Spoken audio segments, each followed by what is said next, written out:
কৃষ্ণ জয় গুৰু শঙ্কৰ সৰ্বগু না কৰ যা কেৰি নাহি কেও পাম তুহাৰি চৰণকু ৰেণু শত কোটি বাৰ এক কৰোহু প্ৰণাম বাৰ এক কৰোহু প্ৰণাম কৃষ্ণ।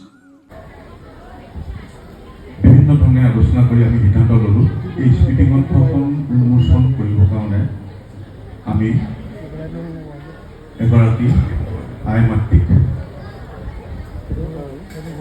এঞ্জেলা চাংমাই তেতিয়া খবৰটো আহিছে তেওঁ বিশেষ কাৰণত কোনো কাৰণতে আহিব নোৱাৰে। কৃষ্ণ জয় গুৰু শঙ্কৰ সৰ্বগু না কৰ যা কেৰি নাহি কেও পাম তুহাৰি চৰণকু ৰেণু শত কোটি বাৰ এক কৰোহু প্ৰণাম বাৰ এক কৰোহু প্ৰণাম কৃষ্ণ। আপোনাসবৰ ওচৰত আৰম্ভণিতেই ক্ষমা বিচাৰিছোঁ।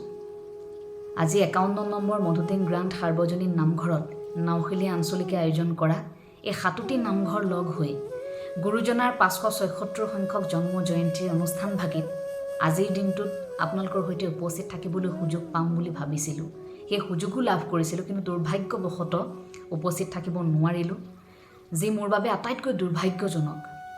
কথাটোৱে যথেষ্ট দুখ দিছে, আপোনালোককো হয়তো এই কথাটোৱে দুখ দিছে, যাৰ বাবে মই ক্ষমা বিচাৰিছোঁ আৰম্ভণিতে আপোনালোকৰ ওচৰত। এনে এটা এৰাব নোৱাৰা ব্যস্ততা, এনে এটা দায়িত্ব আহি পৰিল। বহুখিনি আমি চেষ্টা কৰিছিলোঁ, আয়োজক সমিতিৰ তৰফৰ পৰা বহুখিনি চেষ্টাও কৰিছিল, কিন্তু অৱশেষত আমি বিফল হ'লোঁ। গতিকে এটা ভাবিলোঁ যে পদক্ষেপ গ্ৰহণ কৰা হওক। সকলোৰে আয়োজক সমিতিৰ সৰ্বসন্মতিৰ মৰ্মে এই সিদ্ধান্তটো গ্ৰহণ কৰিলোঁ যে আমি ডিজিটেল মাধ্যমৰ জৰিয়তে আপোনালোকৰ সৈতে অকণমান ক্ষমা বিচৰা এটা সুযোগ যাতে কৰিব পাৰোঁ। আপোনালোকে ইমান দিন ইমান আদৰ মৰমেৰে আমাক আঁকোৱালি ৰাখিছিল। কথা দিয়াৰ পিছত এটি অনুষ্ঠানত যাব নোৱাৰিলোঁ। এই সময়খিনিত যিধৰণে পূৰ্বতে আশীৰ্বাদ কৰিছিল, এই সময়খিনিতো ক্ষমা কৰিব বুলি আমি কামনা কৰিছোঁ। পৰৱৰ্তী মুহূৰ্তত কথা দিছোঁ আপোনালোকৰ সেই ঠাইখিনিত যেনেধৰণৰ অনুষ্ঠানত আপোনালোকে আমাক বিচাৰিব, দহুবন কাটি কৰি হ'লেও সেই অনুষ্ঠানভাগিত উপস্থিত থাকিবলৈ যৎপৰো নাস্তি চেষ্টা কৰিম। সেয়া আমাৰ তৰফৰ পৰা আপোনালোকক প্ৰতিশ্ৰুতি। গুৰুজনাৰ জন্ম জয়ন্তী আয়োজন কৰিছে আপোনালোকে 7টি নামঘৰ লগ হৈ। আৰম্ভণিতে আপোনালোকলৈ কৃতজ্ঞতা। যি সময়ত ধামখুমীয়া কিহত চলি আছে আপোনালোকে জানে। 7টি নামঘৰ লগ হৈ কোনো ধৰণৰ খোৱা কামোৰা নৰখাকৈ আপোনালোকৰ মাজত একেলগে মিলি যে আপোনালোকে এই অনুষ্ঠানভাগি আয়োজন কৰিছে, সেইটোতেই সুখ পাইছোঁ। গুৰুজনাই তেনে এখন সমাজৰে কল্পনা কৰিছিল যে আমি প্ৰচাৰ কৰি থৈ যোৱা এখন হৰিনাম ধৰ্মক লৈ ভাগ ভাগ নহওক, নামঘৰবোৰ ভাগ ভাগ নহওক, পৃথকতা নাহক, সাম্যবাদৰ ধাৰণা থাকক, এখন সম্পূৰ্ণ গণতান্ত্ৰিক মঞ্চ থাকক, যিখন মঞ্চত সকলোৱে একেলগে গুৰুৰ গুণানুকীৰ্তন কৰিব পাৰে, এক ঈশ্বৰবাদৰ প্ৰতি বিশ্বাসী হ'ব পাৰে। সেই ধাৰণাটো আপোনালোকে প্ৰতিফলিত কৰিছে 3টা দিন বৰ্ণাঢ্য কাৰ্যসূচী আপোনালোকৰ। আজি নিশালৈ কুৰ্ম অৱতাৰ এখনেই ভাওনা প্ৰদৰ্শন কৰা হ'ব। গতিকে ভাওনা ভাগিত এই 7টি নামঘৰৰ যিসকল কণমানি শিল্পী অংশগ্ৰহণ কৰিব, প্ৰতিগৰাকী শিল্পীলৈ অফুৰন্ত শুভকামনা জ্ঞাপন কৰিছোঁ।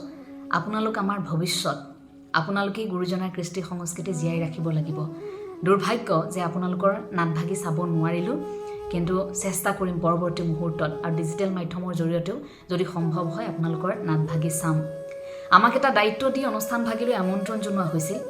দায়িত্বটি আছিল যে এই অনুষ্ঠানটিত এখনি স্মৃতিগ্ৰন্থ মণিকোট নামেৰে, সেই স্মৃতিগ্ৰন্থভাগি প্ৰসন্ন কুমাৰ চেতিয়া বাপগৰাকীয়ে যোগাযোগ কৰিছিল আমাৰ সৈতে।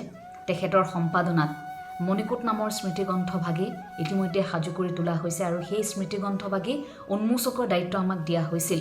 দুৰ্ভাগ্যবশতঃ সেই দায়িত্ব পালন কৰিব নোৱাৰিলোঁ। গতিকে উন্মোচক হিচাপে যদি মই উপস্থিত থাকিব নোৱাৰিলোঁ, সেই দায়িত্ব আপোনালোকক অৰ্পণ কৰিছোঁ। ভকত বৈষ্ণৱ আপোনালোক সকলোৱে মিলি, আই মাতৃ হওক, আপোনালোক সকলোৱে মিলি সেই দায়িত্বভাগ গ্ৰহণ কৰক। আপোনালোকেই আপোনালোকৰ সেই স্মৃতিগ্ৰন্থভাগ মণিকোট নামেৰে আপোনালোকে উন্মোচন কৰক। কেইবাটাও কবিতা, কেইবাটাও প্ৰবন্ধ আৰু কেইবাটাও অনুগল্প, গল্পৰে সমৃদ্ধ খুব সুন্দৰ এখনি স্মৃতিগ্ৰন্থ। যিকোনো অনুষ্ঠান প্ৰতিষ্ঠানৰ স্মৃতিসমূহ যদি আমাৰ মানসপটত জিলিকি থাকিব লাগে, তাৰ উপায় হৈছে গ্ৰন্থ আকাৰে তাক প্ৰকাশ কৰা, অৰ্থাৎ ছপা আখৰে যেতিয়া কিবা এটা আমাৰ মাজত থাকিব, সেই ছপা আখৰবোৰ আমি কেতিয়াও পাহৰিব নোৱাৰোঁ, কাৰণ মন গ'লে আমি সেয়া লুটিয়াই চাব পাৰোঁ, যাৰ বাবে স্মৃতিগ্ৰন্থ প্ৰকাশৰ এটা ব্যৱস্থা হৈছিল অসমত বহু বছৰ আগতেই। যিধৰণে গুৰুজনাই প্ৰচেষ্টা হাতত লৈছে, সেই তথ্য, সেই গ্ৰন্থ আজিও আমাৰ মাজত আছে, যি গ্ৰন্থৰ মাজত আমি দুয়োজনা গুৰুক বিচাৰি পাওঁ। ছপা আখৰৰ মাজত আমি সেই স্মৃতিবোৰ আকৌ এবাৰ বিচাৰি চাবৰ বাবে সুযোগ পাওঁ স্মৃতিগ্ৰন্থৰ জৰিয়তে। আজি স্মৃতিগ্ৰন্থভাগী সদৌ অসম ছাত্ৰ সন্থাৰ এগৰাকী নিষ্ঠাৱান কৰ্মী, প্ৰাক্তন সাধাৰণ সম্পাদক শংকৰজ্যোতি বৰুৱাদেৱৰ পিতৃৰ নামত উৎসৰ্গিত হৈছে। এই আপাহতে মোৰ শ্ৰদ্ধাৰ ভাতৃসম শংকৰজ্যোতি বৰুৱাদেৱৰ পৰিয়ালবৰ্গলৈ শ্ৰদ্ধা জ্ঞাপন কৰিছোঁ। আপোনালোকেও ক্ষমা কৰিব, আপোনালোকৰ এই অনুষ্ঠানভাগীত উপস্থিত থাকিব নোৱাৰিলোঁ। কথাখিনি আপোনালোকৰ মাজত উপস্থিত থাকিলে যেনেকৈ কম বুলি ভাবিছিলোঁ, বা মনতে আপোনালোকক দেখাৰ পাছত হয়তো মনৰ পৰা দুই এটা কথা ওলালহেঁতেন।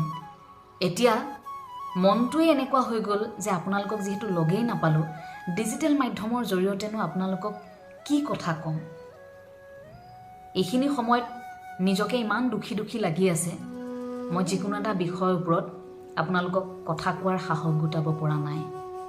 ডিজিটেল মাধ্যমৰ জৰিয়তে কথা কৈ আপোনালোকক হয়তো সেইখিনি সন্তুষ্টি আমি দিব নোৱাৰিম।